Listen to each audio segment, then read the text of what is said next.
A gente está aqui conversando um pouquinho sobre um tema que é interessantíssimo, né? Às vezes o proprietário ele está ali analisando o documento. Vou comprar, essa área está valendo bem, está barata, vale a pena. Mas e aí?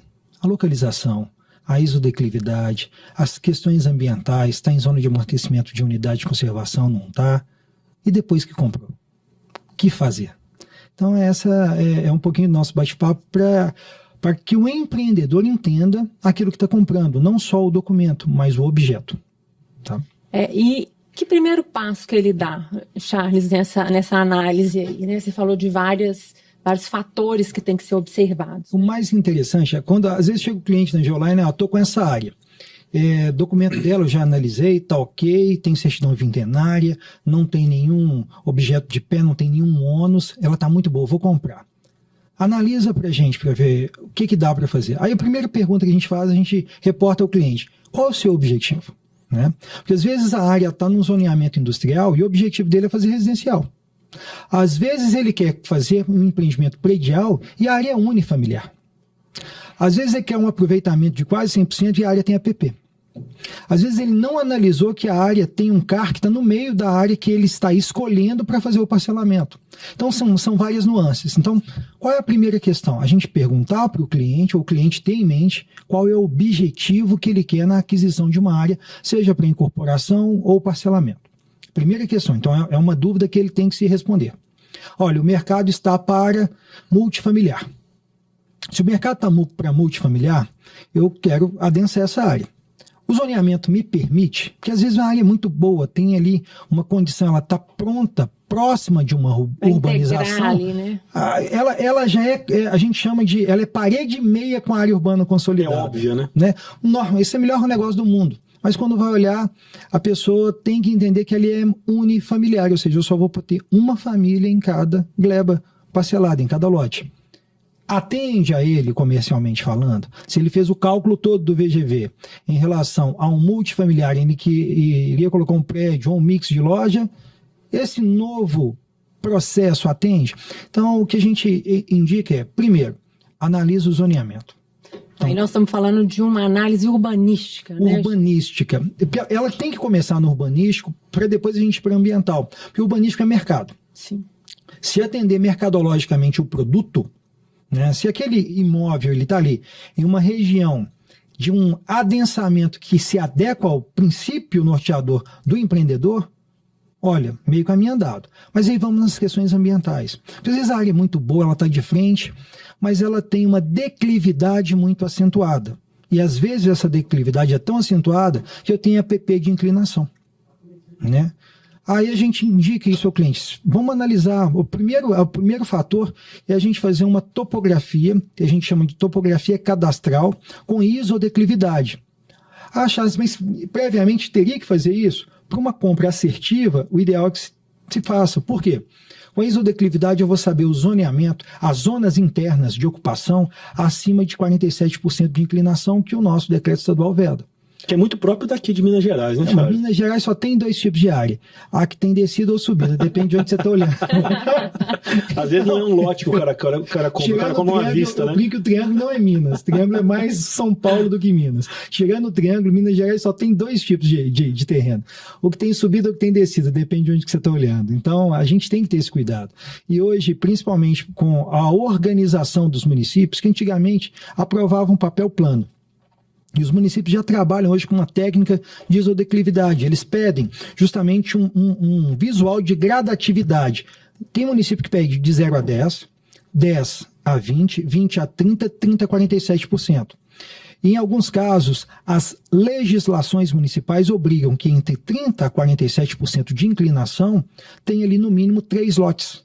O lote mínimo daquela região. Isso já é de praxe. É quase um corta e cola do decreto estadual para regiões metropolitanas. Mas aí o pessoal leva isso ao plano diretor e à lei de uso e ocupação de solo.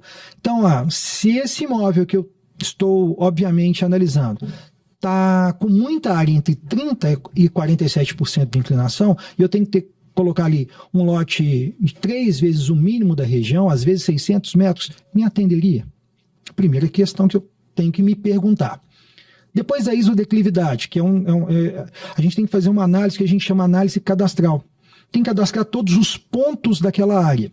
Se eu tenho uma nascente, ali eu tenho que saber que eu tenho um raio de 50 metros. Eu tenho que... Essa área eu não vou poder ocupar.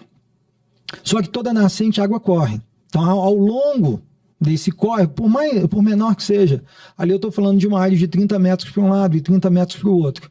Isso dentro de um projeto, qual que seria o impacto? E normalmente essa área é uma área rural que eu tenho que transformar ela em uma área urbana. E ela estando rural no documento, ou seja, no uso, o zoneamento permite fazer a descaracterização, transformar ela de rural para urbana, ela está numa área de expansão ou uma área já urbana consolidada dentro de um zoneamento, a gente tem que se fazer essa pergunta antes de adquirir. Então, esses questionamentos internos do empreendedor, isso tem que existir. E aí há ferramentas. Ah, Charles, mas aí eu precisaria de contratar uma consultoria específica para isso? Para esse prévio, às vezes a gente tem que usar o que tem. Né? O Google Earth está aí de graça, qualquer um pode consultar.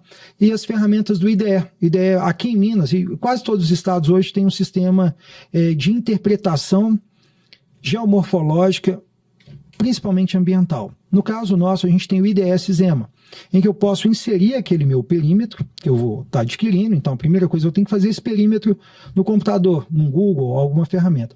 E ali eu faço o input para a plataforma hoje do CISEMA. E ela me dá unidade de conservação, área quilombola, rancho Ramsar, aberto, qualquer um pode consultar. IDS-ZEMA. IDS-ZEMA. IDS-ZEMA. Digitou no Google IDS-ZEMA e a ferramenta é autoexplicativa. E quem não... Ah, Charles, mas às vezes eu tenho dificuldade com a internet. Às vezes... E é difícil, porque é um negócio que depois que você usa todo dia, para você sabe onde tem a janela, você sabe onde que busca, você sabe quais são os elementos. Vou dar um exemplo prático.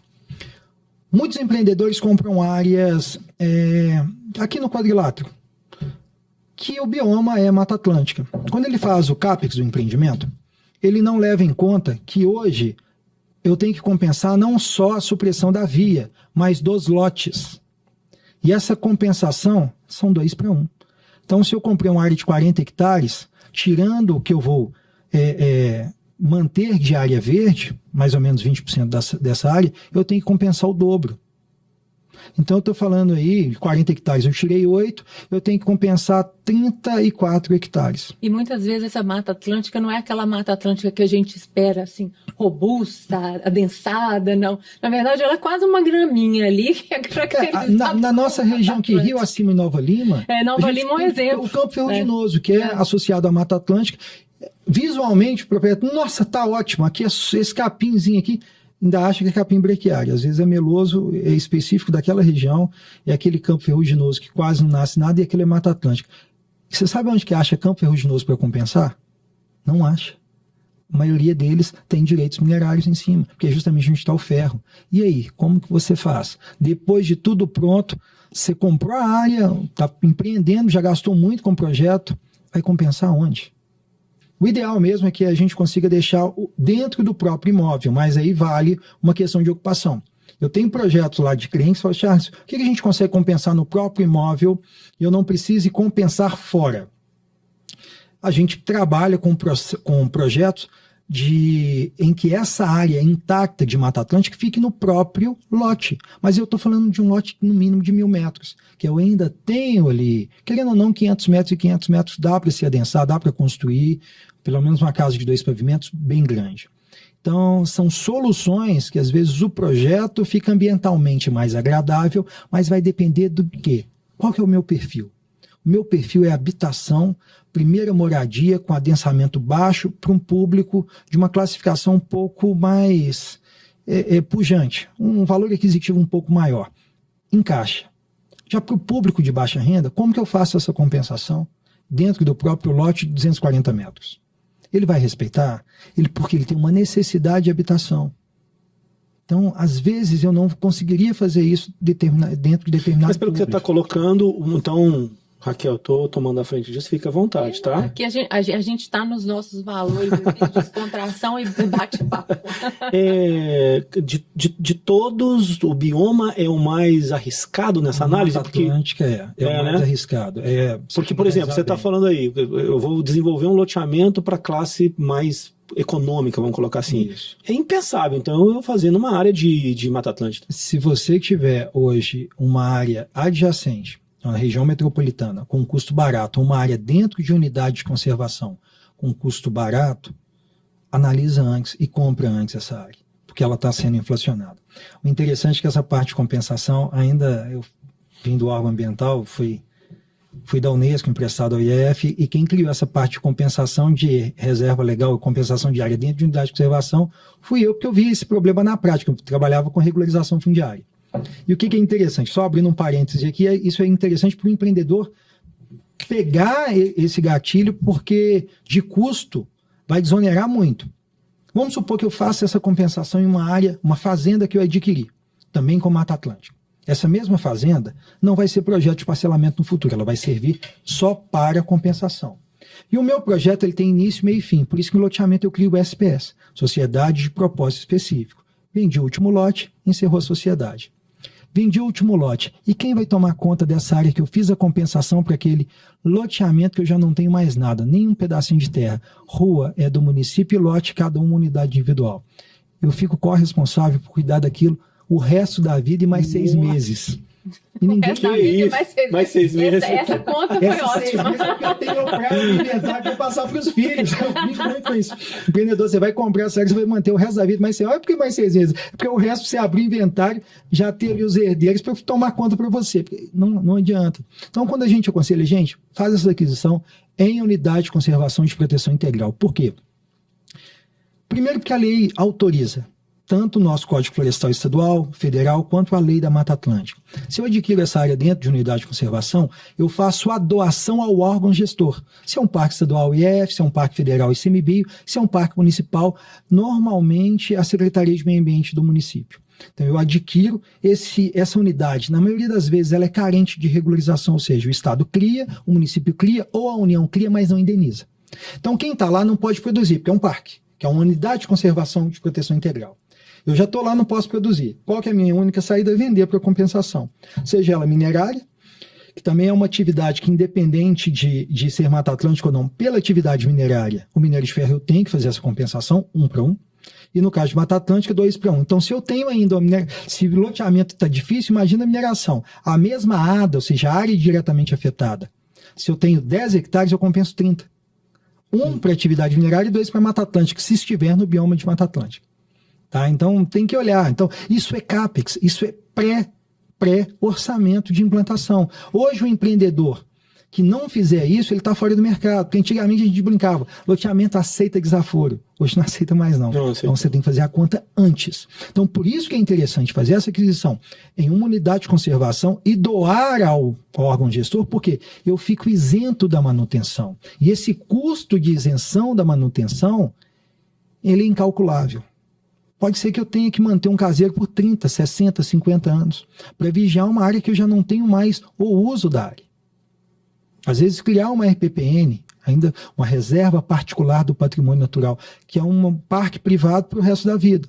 Talvez com uma grande mineração, igual a Vale que tem valores em bolsa, que tem toda a questão de compliance ambiental mesmo, de conservação, seja um negócio para o marketing positivo. Mas às vezes um incorporador que tem um ou outro projeto naquela região já não compensa tanto. Tá? Então a gente tem que levar esses dados. Por isso que Mata Atlântica não é que é um vespeiro, mas que eu tenho que fazer conta. Não, mas eu já fiquei com medo. Tem que fazer conta. Mas vamos lá. Então vamos falar um pouquinho de plano diretor. O Charles, toda cidade tem que ter um plano diretor? Assim, o que fala a legislação? Porque a gente fala de experiência? É porque a gente fala muito aqui em plano diretor, mas tem muitas cidades que não tem e tem muitas cidades que não precisam ter. Qual que é? Eu falo, cidade com mais de 2 habitantes tem que ter plano diretor, porque um já dá confusão com o outro. Mas a lei obriga a partir de 20 mil habitantes. Né? O Estatuto da Cidade, a 10257, exige que os municípios acima de 20 mil habitantes tenham o plano diretor. Mas eu falo, plano diretor, gente, é igual ao orçamento prévio de empresa ou de despesa doméstica. Se a gente não planejar, não sabe o que vai gastar, não sabe o que vai fazer. Então, o plano diretor é o planejamento prévio do município. Lúcio Costa, quando fez o urbanismo de Brasília e colocou aquelas ruas largas, né? Porque muita gente só foca no Niemeyer. Ele ganhou a fama, mas não foi só ele, não. E perguntaram para o Lúcio, se essas ruas tão largas, vai gastar tanto dinheiro para fazer isso? Ele falou, eu não penso Brasília para 5 anos, estou pensando ela para no mínimo 30. E hoje com 50, mais de 50, a gente tem um trânsito todo gargalado em vias de 6, 7 pistas. Então é planejamento. Tá? Por isso que plano diretor, ele é o início do planejamento territorial municipal. Se eu quero desenvolver o meu município, eu tenho que ter pilares. Quais são os meus pilares de desenvolvimento? Habitação, é a primeira função social da terra. É o desenvolvimento que a gente chama comercial e industrial, e ao mesmo tempo o conceito de centralidade ambiental. Por quê? Eu tenho que imaginar um município que ele tem que ter vida própria, ele não pode ser dormitório. Eu vou criar um município dormitório para atender indústrias do meu município vizinho. O que vai acontecer? Eu não agrego nem identidade sentimental àquele município. Ele fica moradia. A gente está fazendo hoje o plano diretor de Santana do Paraíso. E Santana, por muitos anos, ficou visto como uma área dormitória de Patinga. E o que a gente quer hoje no plano diretor de Santana do Paraíso? Desmistificar isso. A pessoa que mora em Santana, ela tem que ter emprego e lazer em Santana. Para isso, o que eu tenho que fazer? Eu tenho que dar base para que a iniciativa privada possa se desenvolver ali. Como? Com um bom plano diretor, com áreas industriais. Acho que as indústrias sempre poluem, nem todas as indústrias poluem. E mesmo as que poluem, eu posso fazer o cinturão verde no próprio distrito industrial. Eu ainda assim consigo, porque, querendo ou não, toda atividade humana ela gera impacto, toda.